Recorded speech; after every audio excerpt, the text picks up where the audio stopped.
네, 여러분 반갑습니다. 오랜만에 인사드리네요. 자, 오늘은 제가 비트코인 ETF에 관한 이야기를 준비했는데요. 최근에 시장에서는 이 비트코인 ETF에 관한 관심이 굉장히 뜨겁습니다.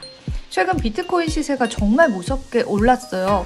한화로는 5천만 원을 터치하는 수준까지 올랐는데 비트코인의 역사적인 고점이 8천만 원 부근이었기 때문에 이대로의 시세라면 이 역사적인 고점을 다시 도달할 수 있을 것이다라는 기대감이 시장에 만연합니다. 그렇다면은 이러한 상승률은 왜 일어나게 된 걸까요? 많은 분들이 뉴스를 통해서 접하셨겠지만 사실 비트코인 현물 ETF에 관한 승인 기대감 때문입니다. 사실 비트코인에 관한 선물 ETF는 이미 승인이 되어서 거래가 되고 있는데 이 현물 ETF 같은 경우에는 실제로 나스닥에 상장될 수 있는 그런 상품이기 때문에 미국의 증권거래위원회인 SEC의 승인을 기다리고 있는 시점이다라고 보시면 될 것 같습니다. 사실은 다른 국가의 현물 ETF가 승인되긴 했지만 아무래도 중요한 건 이 세계 시장을 대변할 수 있는 미국 시장에서의 승인이기 때문에 우리가 그 승인을 기다리고 있는 겁니다. 그러면 그동안 비트코인 현물 ETF 승인 일어날 법도 한데 왜 일어나지 않았을까 생각하실 텐데요. 사실 그간 많은 자산 운용사들이 비트코인 현물 ETF 신청을 SEC에 해왔습니다. 하지만 SEC 측에서는 무조건적인 반려를 하면서 굉장히 암호화폐 업계에 제재를 해왔던 상황이죠. 그런데 이런 SEC의 스탠스, 태도가 바뀔 수 있다라는 그러한 가능성이 제기된 이유가 무엇일까요? 바로 그 키는 블랙록이 쥐고 있습니다. 자, 이 블랙록 여러분들도 들어보셨을 거예요. 블랙록은 세계 최대 자산 운용사인데요. 무려 1견가량의 자산을 운용하는 기업입니다. 1조가 아니라 1경에 해당하는 금액입니다. 블랙록 같은 경우에는 그간 수많은 ETF 상품을 출시했는데 사실 블랙록이 출시한 ETF 상품이 지금까지 정말 손에 꼽을 정도로 몇 개를 제외하고는 모두 다 승인이 됐다라고 해요. 승인율이 무려 95% 정도가 넘어간다라고 합니다. 그런 기업이 바로 비트코인 현물 ETF를 SEC 신청했다라는 거죠. SEC 역시도 이번에는 그 태도가 분명히 달랐습니다. 그간 굉장히 많은 자산 운용사들이 비트코인 ETF 신청을 했을 때 무조건적인 반려를 했던 거에 반해서 블랙록이 신청했을 때는 정확한 시정 사안을 제시한 거죠. 쉽게 이야기하자면 블랙록이 일단은 제출을 했는데 우선은 반려를 하겠다. 하지만 이러이러한 부분들을 수정해서 다시 제출해라라는 그러한 스탠스를 보였던 겁니다. 확실히 다른 태도입니다. 자, 그러다 보니까 주변에 있던 다른 자산 운용사들도 너도 나도 그 규제에 맞춰서 다시 재신청을 하게 되는 상황이 이루어졌고요. 결과적으로 SEC는 블랙록의 비트코인 ETF를 승인해주면 다른 자산 운용사의 ETF도 승인을 해줘야 되는 상황에 오게 된 겁니다. 사실 블랙록 것만 승인을 해준다는 게 SEC, 한 국가기관의 입장에서도 형평성이 어긋나는 건 맞는 것 같아요. 아무쪼록 다른 회사도 아니고 무려 블랙록이 비트코인 ETF를 신청했다라는 부분에서 이 승인 가능성이 급격히 높아졌다라고 볼 수 있겠습니다. 물론 이번에도 또 한 번 반려가 될 수 있는 가능성이 있습니다.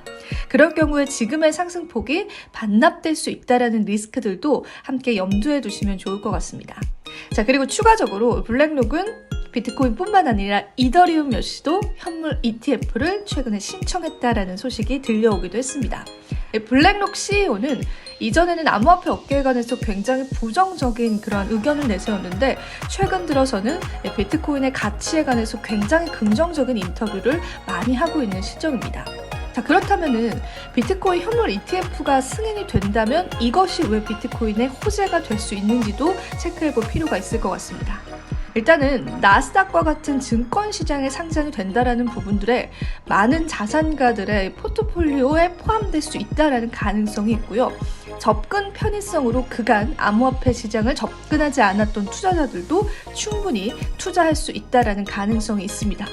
그리고 아무래도 이 암호화폐, 비트코인이다라고 한다면 뭔가 불안하다라는 인식들이 많았는데 이게 SEC의 승인을 받고 나스닥과 혹은 코스닥에도 상장이 되게 된다면 주류에 수용이 되는 거기 때문에 어느 정도의 신뢰감을 가져간다라고 볼 수 있겠습니다. 그래서 그간 비트코인 투자를 망설였던 투자자들이 투자를 할 수 있다는 거죠. 하지만 현물 비트코인 ETF는 명백히 직접 비트코인을 가져가는 게 아니라 비트코인의 지금 현재 가격에 투자하는 상품입니다.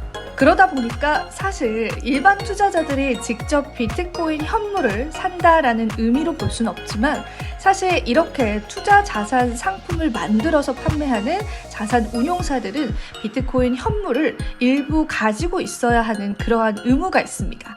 그러다 보니까 사실은 비트코인 시장에서는 이런 현물 ETF의 승인이 일반적인 투자자들의 수요보다는 이 기관 투자자들의 수요를 증폭시킬 수 있다라고 보는 거고요. 그리고 여기서 가장 중요한 거, 비트코인은 수량이 제한적입니다. 이제 발행될 수 있는 수량이 얼마 남지 않은 시점이기 때문에 실질적으로 이렇게 수요가 폭증할 경우에 수량이 제한적인 비트코인은 굉장히 큰 폭으로 상승할 수 있다라고 그 가능성을 내다보는 거죠. 또 한 가지 있습니다. 예전에 금이 이렇게 현물로만 거래가 되다가 금 ETF 상품이 출시가 됐었을 때 금 가격은 실제로 그 당시 가격 대비해서 300% 상승했습니다. 그런데 비트코인이 이와 같은 흐름을 여전히 비슷하게 이어갈 수 있다라고 보는 거죠. 그래서 여러 가지 면에서 비트코인에 관한 시세 분출, 많은 투자자들이 기대하고 있는 상황이다라고 보시면 될 것 같습니다. 업계에서는 우선은 SEC가 승인을 언제 내줄 것이냐가 중요한데 우선은 승인은 내주긴 내줄 것이다 라는 의견들이 굉장히 지배적이고요. 그 시기가 언제일 것이냐에 관해서는 좀 다양한 의견들이 존재한다고 보면 될 것 같습니다. 저는 개인적으로 비트코인 현물 ETF 승인을 기다리고 있는 입장입니다. 여러분들도 이러한 호재들 꼭 기억하셔서요. 투자 전략 세우시는데 도움이 되셨으면 좋겠습니다. 자, 오늘은 비트코인 현물 ETF에 관한 이야기 여기서 한번 마쳐보도록 하고요. 저는 다음번에 더 좋은 내용들로 찾아뵙도록 할게요. 여러분 안녕.